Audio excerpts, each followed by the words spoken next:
pain points and obstacles parents encounter during the process of searching for and selecting a class. So, I mean, one of the challenges is that, we have to connect people to the right classes. And one of the big challenges that some of the teachers that we've worked with on OutSchool have had is like finding the right class. So if we go to OutSchool, which is like our competitor for the most part, and we type in cheese, so we get a whole bunch of different classes, but they may be about totally different things. They may have totally different elements, and one might be a cooking class, the next one might be something else, right? Okay. So that's kind of the idea. But we felt like, OutSchool was leaving behind, first of all, it has a lot of policy problems. It's also leaving behind a lot of learners who don't fit in their traditional roles. All classes in OutSchool have to be secular. We have teachers that want to deliver religious content or LGBT content or other things, right? So, or classes for adults. So like we wanted to have more possibilities. Gotcha.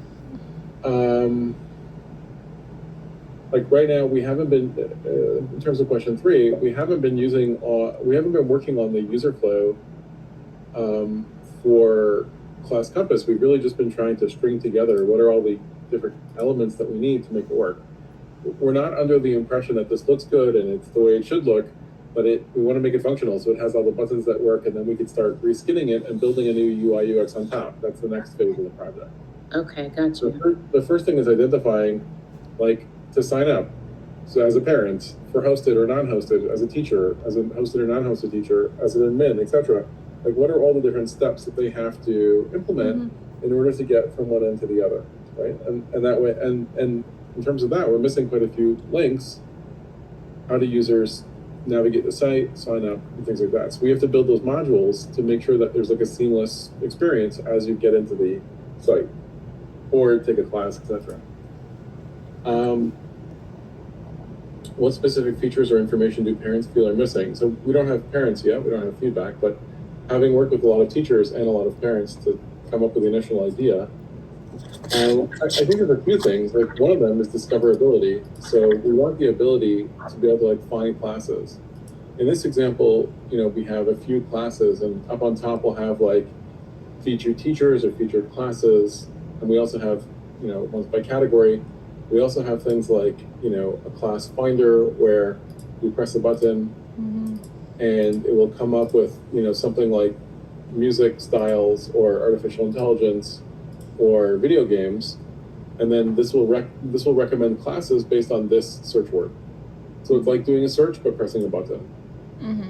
Okay, so is this kind of what you had in mind when you were talking about intuitive searching? No, intuitive searching would be this top part here, where you type in the name of a course, and then, select some of the sliders or not, and then you'll be able to filter the results and then come up with a list of all the classes that are, and it's a supply and demand thing, right? Like, we have classes listed in order to help people get to where they're going, but we want to improve the search results.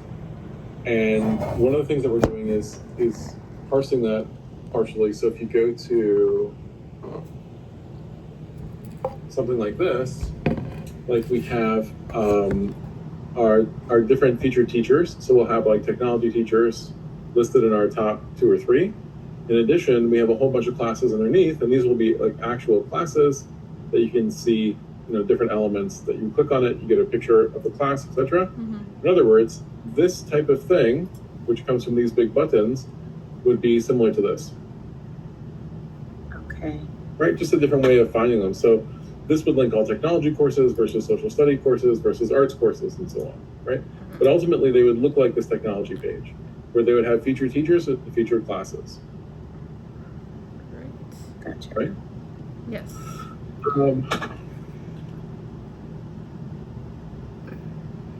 So as far as like what's missing from the parents' perspective, we built an FAQ for parents, where we have FAQ for parents and students. There's a terms of service for parents. There's a class wallet and ESA eligible, right? So then we have a whole section on ESA where it tells you by state what all the different options are for ESA credits. So you could sign your student up and what all the details are. And we link to all the different departments, like the Alaska Department of Education. so you can understand more about the ESA process. There are a few different things. Like, again, we don't have the workflow for the parents, but the workflow for the parents would have like a checkbox that says like, are you looking for ESA eligible classes? And if the person says yes, then we take them through a process of like looking at their state, looking at what's available, and so on. And then there's other things like, terms of service for parents, questions, FAQs for parents. We put together something as well.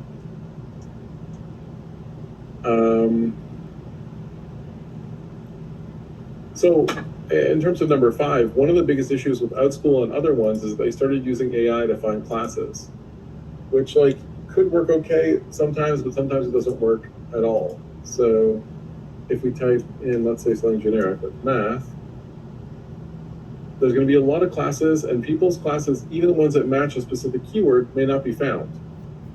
And it's a problem because of the way that they're organizing the results. So part of what we're doing is trying to find better results, better filtering, and coming up with a better search that lets us do that. Right? So we have age, grade, subject, date or time, date, price, and type, one time, ongoing, and series, but we're going to look into different options of how we can improve that.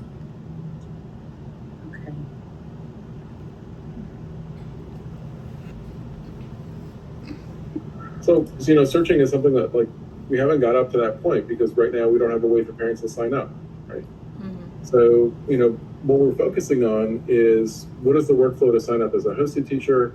What's the workflow to sign up as a non-hosted teacher, a parent, a student, etc.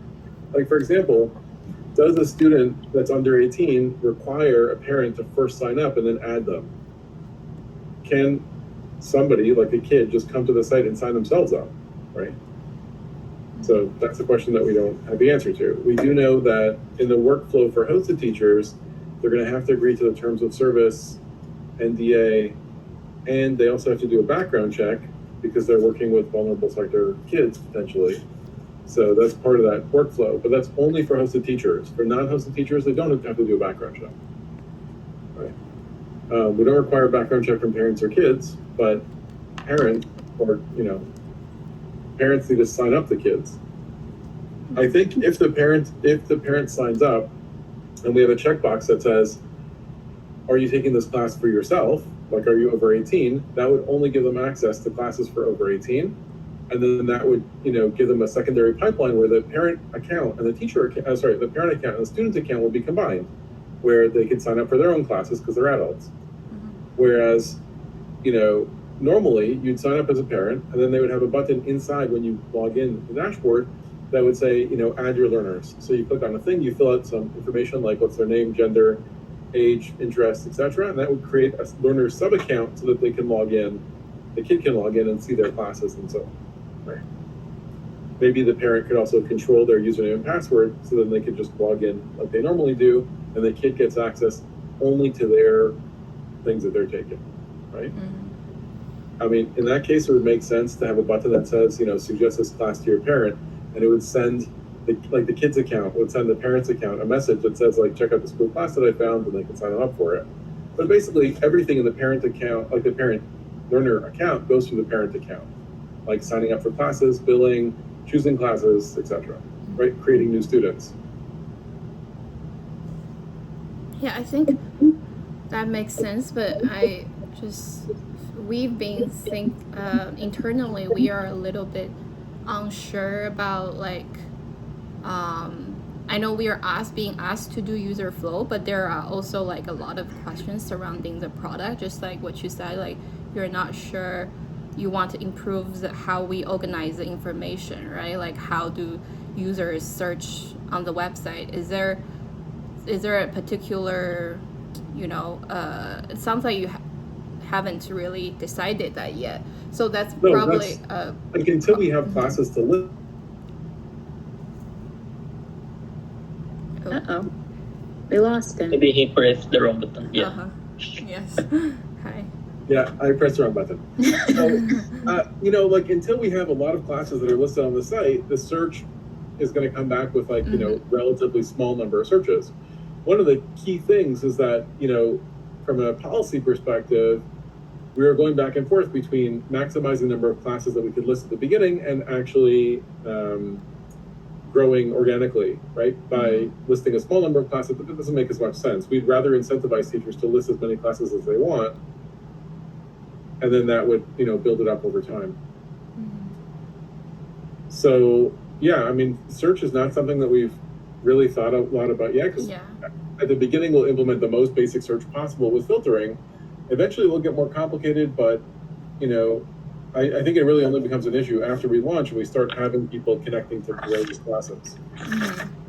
Also, I think the answers to our research questions were all very valuable, but we wonder where you collected those data and information from, and like how would we play a role in helping like improving this information, or you want us to like take this as is?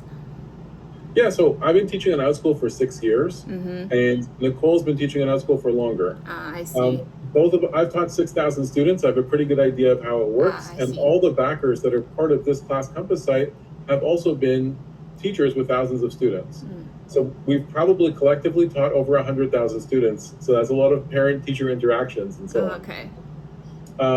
So yeah, I mean, that's basically where it comes from, because, we worked on OutSchool and other sites, and we wanted to address two problems. One is a referral system where I don't necessarily have to take the class on this site, but I can go to the teacher site. And that works for teachers that have their own site and they don't want necessarily, they want to advertise, but they don't necessarily want to join a new platform or pay them royalties to do it. In other words, that's like a pay-as-you-go referral option. For the hosted teachers, they don't want to get into technology or running their own site or having all the different pieces you need. They're just going to use our accounts in order to set it up on the site. We'll host the class, we'll bring them the learners and so on, and in exchange, they'll pay us a percentage of each class. Okay. So I have a question about that.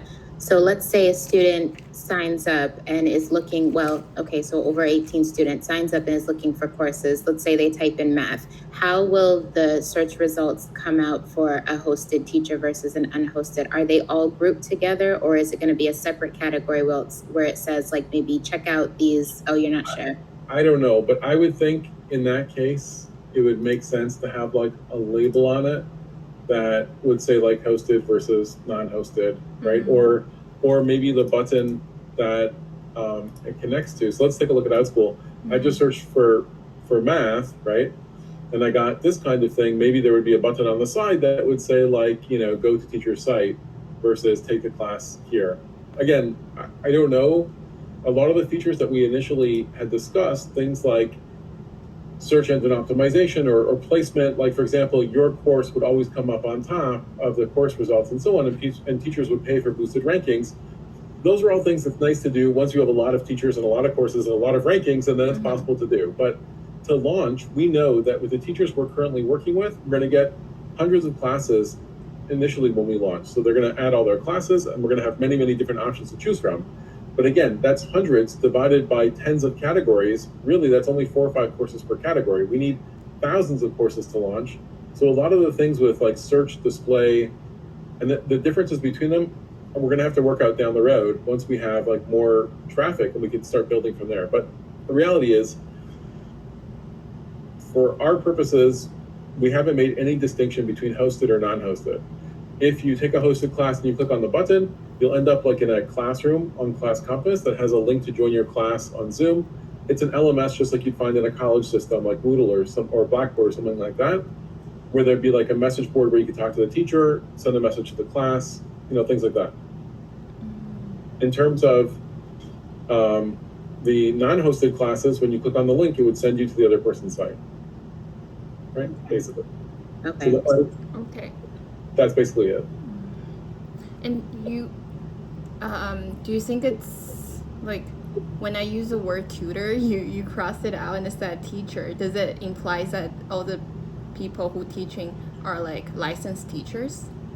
So that gets very complicated, and there's a lot of different things about it. There are sites that are tutoring sites, like for example, Chegg and so on. Those are sites that have a totally different market, and they're meant towards tutoring college students. Right? Our thing is teachers, and they're geared towards K-12. The reason why I said it's very complicated is because it has to do with the ESA funding. for certain states, like for example, I'm not a teacher, right? I don't have a teaching license, I don't have a teaching degree, but I have a PhD and I teach in university. So according to the state of Florida, any course that I deliver, they'll pay for as a high school course, right? But in Wisconsin, they will not, Okay. right? Because in Wisconsin, you have to have a teaching license from that state. It gets very complicated because sometimes you just need a master's degree in education, but not a teaching license. Sometimes you need a bachelor's with a teaching license. It just depends. So usually what happens is the site is the way the site is. You sign up for a class, etc. Let's say you're a parent and you see a class and it says teacher Vin. You sign up for this class, you can take it. The next step is you'll submit the receipt for that class to your local school board that will reimburse you for the funding. In some states, they'll work with a grant funding system where they'll send the money directly through like a prepaid PO to the website. So it really just depends, but this is not tutoring. There is no tutoring like vocabulary around it for that reason. It's very separate between, like, if you look at Khan Academy or other ones, they only use the word teacher for that reason. I see. But what exactly a teacher is, it really depends state by state. They're all different. They all have different rules. So part of it puts the onus on the parents to get reimbursed for this course. And quite often, like for example, it's happened to me at least a dozen times where I got parents in advance messaging me and saying, can you send me a copy of your education package, like with your degree and diploma and so on? And then they get pre-approval from the state in order to get ESA funding. Okay.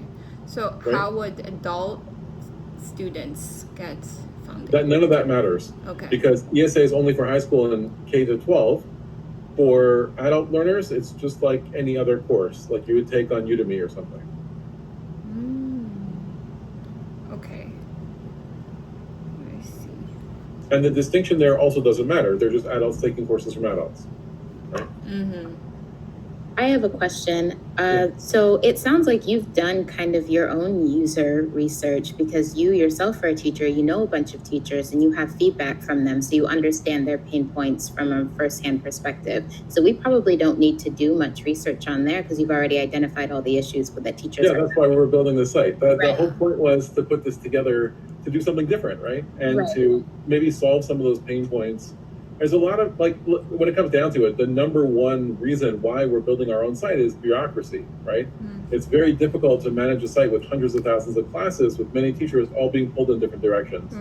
So when they make policies, they don't necessarily make sense for teachers. The idea behind this is let's develop a site for teachers by teachers, essentially, that we could teach our own classes and start building, volume and a following in order to expand what we're doing. Similar to other sites, but, because we have different focus from different teachers, some are teaching math, some are teaching other things, social studies. We want to put them together in one place in a way that wasn't, I think is parent friendly is the bottom line. Okay. So one of the questions that we had was who you wanted us to focus our priority on, like who you wanted us to prioritize in terms of users. It wouldn't be teachers because we figured that out. So the ones that we've already built, like the workflows that we have, are administrator and teachers because they both have dashboards and we have all those pieces. What we really need is a flow chart for parents and students, as well as for hosted teachers, because we've done non-hosted teachers right now, and we've done admin, but we don't have anything else. So there's hosted teachers, we have to figure out parents and learners. Learners, I think, are a small subcategory of parents, because parents essentially create that object of the learner. Like one parent could have multiple kids, for example, enrolled, or one parent could be the kid in the case of an adult, they merge, right? Okay. And just so we're on the same page, parents and students and hosted teachers, you haven't had any feedback from them. So you don't know what their needs are as of We yet. haven't even started working on it. That's Okay. like everything we've done up until this point is all based on admin and teachers, because the first people we showed this to as we built out all the dashboards were teachers. Okay. So Like it sounds those like were our key stakeholders, but obviously those are not the most important people in this. So for example, that was the reason why we started building things like a teacher dashboard, right? So this would show you like how many people are taking your classes and how many classes do you have and how many people clicked on your classes. And how many people came to your page or were referred to your page over time? What courses do you currently have listed, and how many courses can you list? You can set up new classes and add all the information. Here's that selection box at the bottom. So here you would say like, oh, I'm teaching a class and it's meant for ADHD kids that are in grades 6 to 8, that are this, right? And you can pick what that is. We also have a referral system where you would get like a unique ID code, and we could, create one for each of your classes, and you could copy that and paste it on social and stuff like that. Also copy a link to your profile, and we can set up a page with reviews, so it shows you all the reviews that came in and you can edit and fix them. And then we have a whole bunch of extra services that we can sell, like the admin, to teachers to help them with their teacher account. Like, for example, SEO, raise their class ranking, number of ad clicks, and whatever. All these are additional features that we could plan in the future. Those aren't key things. We just put in there to give them an idea. These are things that we could like subcontract for you if you don't want to do them yourself, right? It sounds like for parents, getting ESA funding is a very important thing, right? It depends. They may not be in the United States. Okay. Right. So, for example, in OutSchool, a large percentage of their students are in Korea. Right. But I teach students all over the world. Like this week, I'm teaching students in like Greece and Ireland and all over. So it just depends, right? It depends. Like the majority of students that are doing this are in the United States, and that's why ESA is an important part. But it's only one checkbox in the workflow, because if they say I'm not ESA eligible or they're outside the United States, then it doesn't matter. But then I assume they need to get the package thing you mentioned about. You mentioned about the package sent from the teacher. Oh, it depends by state. Only some states require that. Other states don't. Okay. Right. Other states look at who the teacher is. So, for example, if you go to the site and you click on where it says info for parents, and then click on what makes a class ESA eligible. Oh, you're sharing screen? No, I'm describing. Okay, great. I'm sharing a screen with imagination. So if you click on that link that I put in the chat, this tells you like, in Alabama, teachers have to be already participating in Alabama's ESA. They also have to be part of the State Department of Education. That means that they have to do an application process, qualifications, and have certain guidelines that match the curriculum. In other words, if it was me, I don't have any of that because I've never worked with Alabama before. I do have a license in Florida to offer ESA courses for Florida, right? But as a teacher, it would be very onerous to go through every single state and submit separate ESA to all of them, right? And again, that would only apply to students in Alabama, and there's only 30,000 students. Or Alaska has 6,000 students that are ESA eligible to take these courses online. Of course, anybody could sign up for them and not get ESA credit. That's okay, right? But ESA means that the school board system is paying for the course and giving the student credit. Got it. And so it only the applies- courses you listed are mostly like courses you can actually find a teacher who's licensed in the discipline to teach. It depends on that. Every state's different. Like a random person could teach, it doesn't matter. Oh, okay. As long as you're over 18, you can teach the course, that's okay, according to some states. According to other states, you have to have a teaching license or a PhD or a master's degree or something, it just depends. But every state has different policies. That's why it gets very complicated, but the onus of finding ESA eligibility is not on us, that's on the parent. Okay. Got it. Right, but it would be good to have a checkbox in the sign-up flow, are you ESA eligible, right? And for the teachers to tell you, are they teaching classes? It depends. No, because the teacher, so like you're a teacher, you have a course, but that course would be ESA eligible in different ways for every state. So you can't do that. It's too many combinations. On the parent side, the parents sign up and they say, what state are you in? And you say Alaska. And they say, okay, here's the rules for ESA in Alaska if this applies to you. Then there's a workflow that the parents do on their own, and they can come back and tell the teacher and try to get, like, so for example, I signed up for a class with Vin. Alaska requires that they're a licensed teacher in Alaska, then is not, then it's not eligible, so it doesn't matter, right? Got It's it. more of an informational thing rather than like a big part of the workflow, because it's up to them to deal with. They could also be ESA eligible, but not participate in ESA at all. That's possible too. I see. But like you send your kid to a regular school and you don't participate in homeschooling, then it doesn't matter, right? You're not doing it for credit, you're doing it for entertaining your kids. Okay, got it. So like, that's what I'm saying. ESA is a very complicated rabbit hole that Yes. has many exceptions, too many exceptions for us to work on. So it really comes down to the parent side and how the parents are. Need to find. Yes. Yeah. So, that's a different thing. Okay. But, from the workflow for the parents, basically the parents are signing up. We ask them at the beginning if they're over 18. And so parents have to be over 18. Yeah. Right? Yes. Then, Are they a parents learner? Right. then we ask them, are you taking classes for yourself? And they say yes or no. And then we ask them, are you signing other learners up? Right? Like, the language is complicated around this because some people might not have parents, they might be guardians or something else, but learners is okay, right? Okay. The sign-up process, are you preferring for that to happen first thing, or can the parent or student over 18 browse the site, look at all of the Yeah. video courses? They can browse till the point that they sign up for something, and then that would bring them back to the sign up workflow if they haven't already signed up. Okay. We know, so if you look at, and again, it hasn't been fully built out, but if you look at the site here, like, we know if somebody's logged in, like this says, welcome task 1, Tess is a teacher, and this is all the different teacher things that they're able to edit, right? So we know that this, like, we know if you're a parent, we know if you're a student, we know if you're a teacher or an admin, right? Based on your account login, we know which one you are.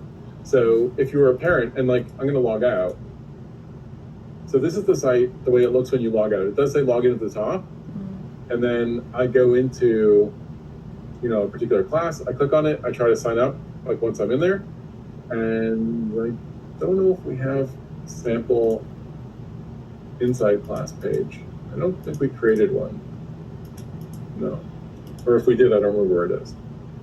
But anyways, you go to the class page, you read about the class, you click on sign up. And as soon as you do, it'll bring you to the create a new account or log in, some kind of like thing like that. Then you log in, and then the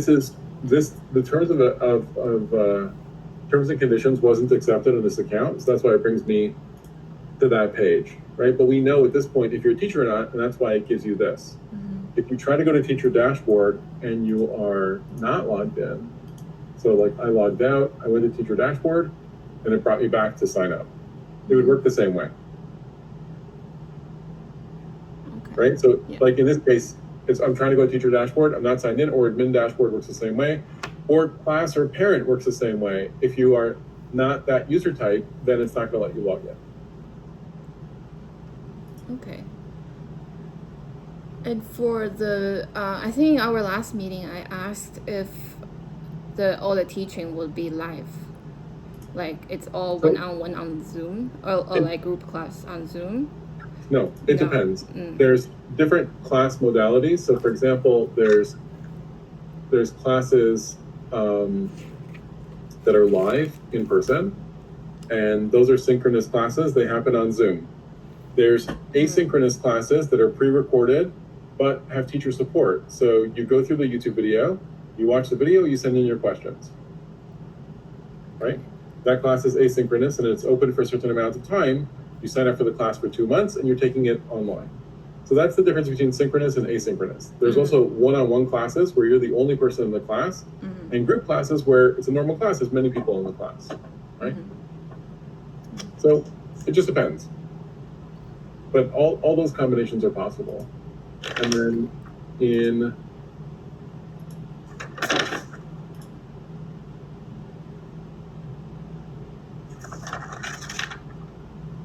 Let me just see.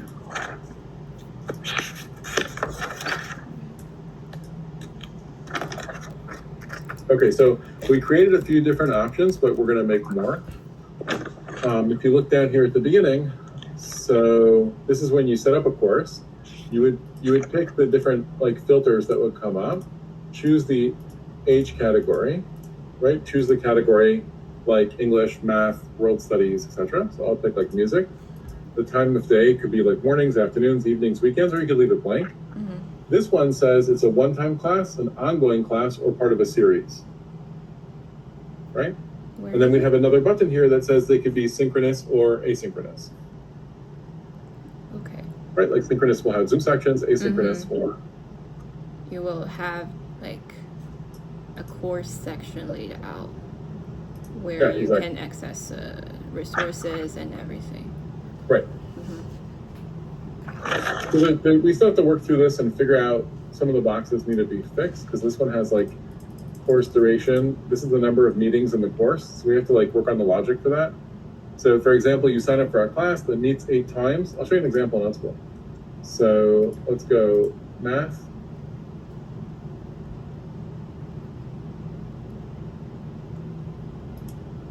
Hang on, the search is having issues.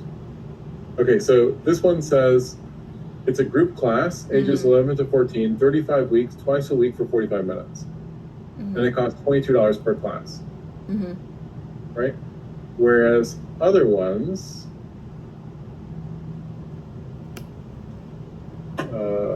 this is one-on-one tutoring, ages 9 to 14 on demand, and costs $50 per person, Mm-hmm. right? So like there's different kinds of classes, there's different kinds of modalities, whether it's like live or asynchronous, depends. Okay.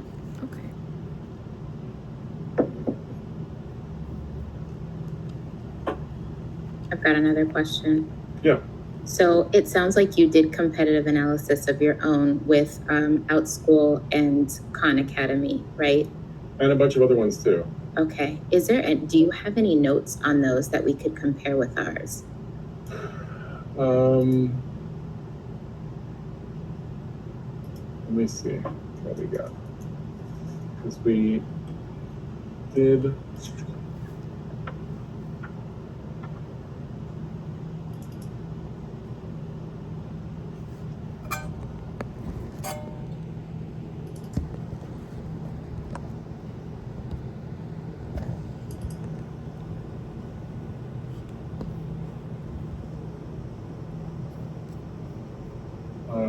That's a question for Nicole. I know that she has a lot of documents on that. I'm just not 100% sure where. It doesn't have to be right away, but if you find it and you want to send it to us, that'd be super helpful. Mm-hmm. If you I have will try. something. That one I'm not sure. She's away right now, so when she comes back, I will ask her. Cool. Let me try to find it.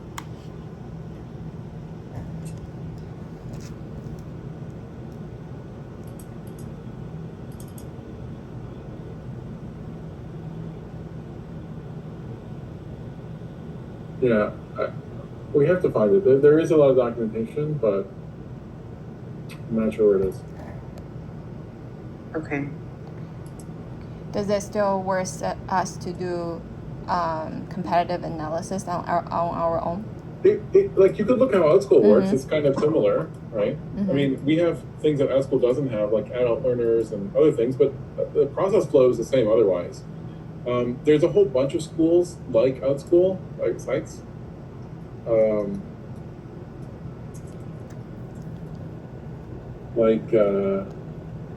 think we discovered IXL learning.